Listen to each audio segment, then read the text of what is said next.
welcome back to the Citizen Channel. You're all staying safe and well. And another City Book Club feature where we have a look at a City-connected book, usually a City player, a City manager, might even be a journalist who's wrote something. So we're going to have a look at a City legend, England legend, Great Britain legend today.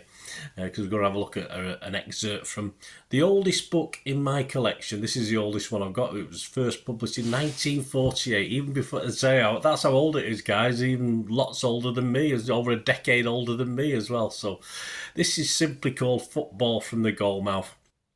And it's by the legend Frank Swift, of course, as I said, City, England and Great Britain, all the teams he used to play for, didn't mess about. Other teams as well, of course, because we actually lived through the war years and obviously would play guest games, stuff like that as well.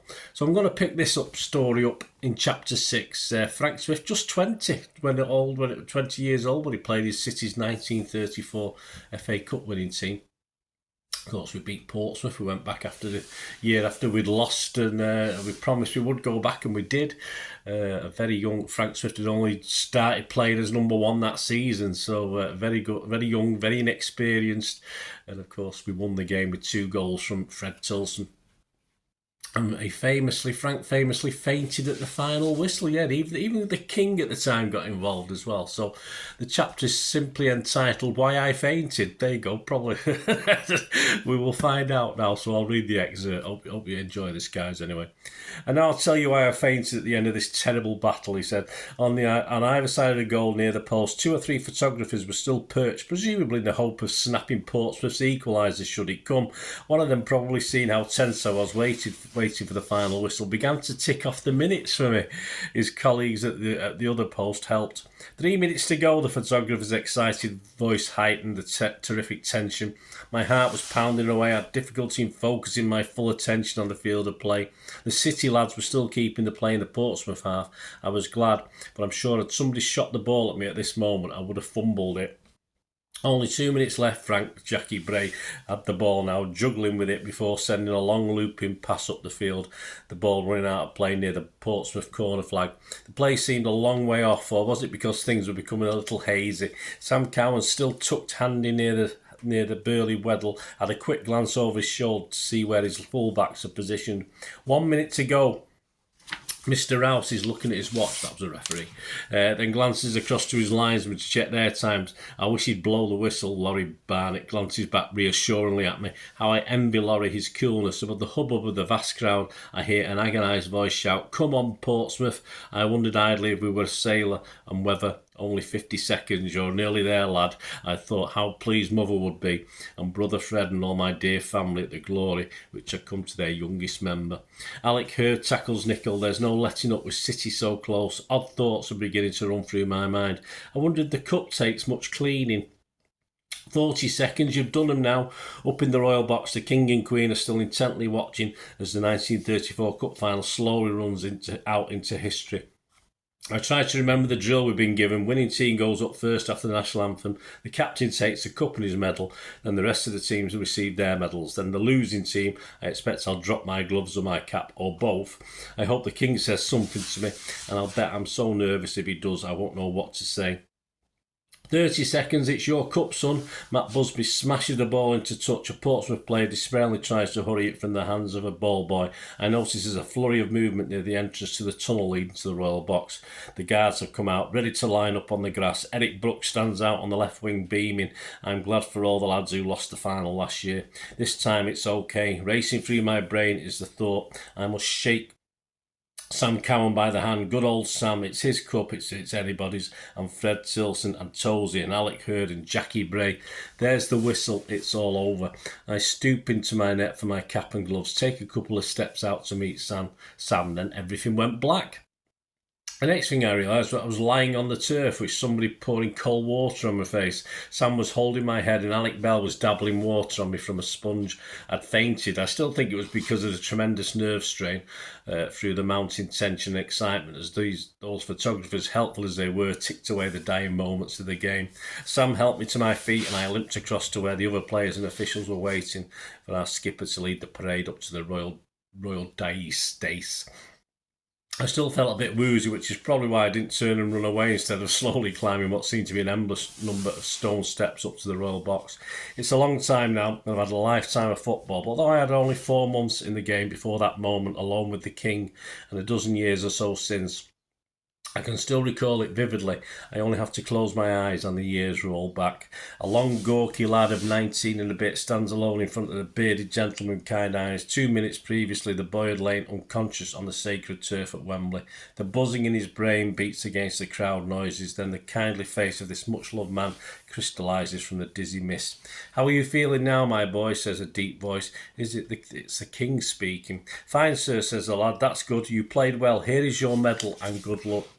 Do you wonder that those few seconds are still treasured in the scrapbook of my mind? There were other memories that night after we had all dined at London Hotel during the function, by the way. Brooke, Tilson, Marshall and Busby received £650 benefit cheques. The rest of the lads decided they like a quiet half hour on their own to celebrate, and unanimously, without giving me a chance in my own defence, they decided I was to be left in charge with the wives. So while they were out about their business, I played attendant to the ladies, bringing them drinks or lighting cigarettes or almost telling them funny stories. And then the lads came back. Tilly stalked up to me and said gravely, "It's time you were in bed, son. You're much too young to be up so late." And off I had to go. Very ungrateful, I thought. On the Sunday, we all went down to Brighton for the day. During the morning, drank a glass of champagne with Sir Harry Preston.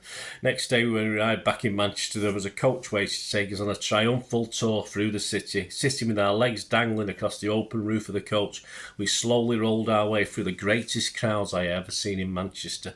And in Market Street, a strange thing happened. As we were passing a bullion dealers, a silver golf cup was thrown from the open doorway. I've been told my arms are as long as those of coincidence. Anyway, they were that day because I caught it. Later, I returned the cup at the thrower's request, and it was given back to me bearing the inscription, "Caught by Frank Swift on the team's memorable return to Manchester after winning the cup." I still have this rather unusual trophy, but I wish somebody would throw me a few golf balls. A sequel to the King's kindly enquiries after my health at Wembley came on the Monday afternoon when the Lord Mayor of Manchester received the following telegram sent by the Earl of Derby, who was and still is Lord Lieutenant of the County of Lancashire. The telegram, dated April the 30th, 1934, read, "Lord Mayor, Town Hall, Manchester, stop. Should like to associate myself with you in welcome given to city, stop. King Hope, Swift, all right, stop. Derby." The Lord Mayor sent his reply, "Will gladly announce your association with welcome to city, stop. I'm entertaining directors and players tomorrow, Tuesday evening, 7:15, Town Hall, stop. Should be delighted by your presence, stop. Please thank His Majesty for the gracious message and say Swift, well, stop. Lord Mayor of Manchester." There you go, guys. Oh, you enjoyed that little glimpse into a time gone, but great memories, of course, for the late great Frank Swift, of course, and just a different way of writing books in those days. Just a bit more it feels a bit more emotional to me, especially the telegram bit at the end there. Really got to me, and of course. Just a great book and a great story, and a lot in this about England as well. His England Johnson, Great Britain, his crowd played in front of crowds 135,000 and stuff like that. So I'm not too sure of its availability. I don't have a cover on this one. I don't have a dust cover, but obviously just one of my proudest things. I'm sure there's a few knocking about somewhere, but I just with it being the oldest one I've got, one of my sort of best in my collection, I think. There you go. Hope you enjoyed this little feature, Football from the Goalmouth, by our footballing keeper legend, of course, Frank Swift. And yeah, there's lots more out there, guys. Lots more up-to-date ones as well, but it's always nice to have a look into history, isn't it, guys? That's what I think anyway. Hope you enjoyed it too. Please, if you are new to the channel and you're stuck with me, press that subscribe button, push the bell notifications, everything City past, present, and as long as I can keep going, so that'd be great to have you on board. If you check through the channel, lots of history stuff, of course, and you will notice some stuff on another passion of mine, which is film and TV. It doesn't affect me like football does, but not another passion to sort of relax, shall I say, film and TV. So if you like that, or you know somebody who might be interested, give them a kick in my direction. And of course, for the channel moving forward, I'm always interested if anyone wants to support the channel in any way as an organisation or an individual, and of course to work with me on that and sponsor the channel. I'm always open to things like that as well going forward to try and help make the channel better. So if you're interested in that, just message me through YouTube, or you can get me on any of my socials, of course. I'm on X and TikTok at the same address, at Bernard_Deneen. I'm on Facebook at Bernard Deneen. My email will be up there, Dino@yahoo.com. It'll be up there on screen anyway. So you can email me direct and we can have a chat, what I can do for you, and hopefully if you can help me out as well. Thanks for watching, guys. I hope you enjoyed. Just let us know any memories you've got, of course. Not many of us do remember Frank Swift. He obviously sadly passed away a year before, obviously in the air crash a year before I was actually born. But what a legend! Absolutely fantastic. Thanks for watching, guys. Until we meet again, that's one thing, don't we? Please stay safe, Blues, and everyone else. Come on, City. Bye for now.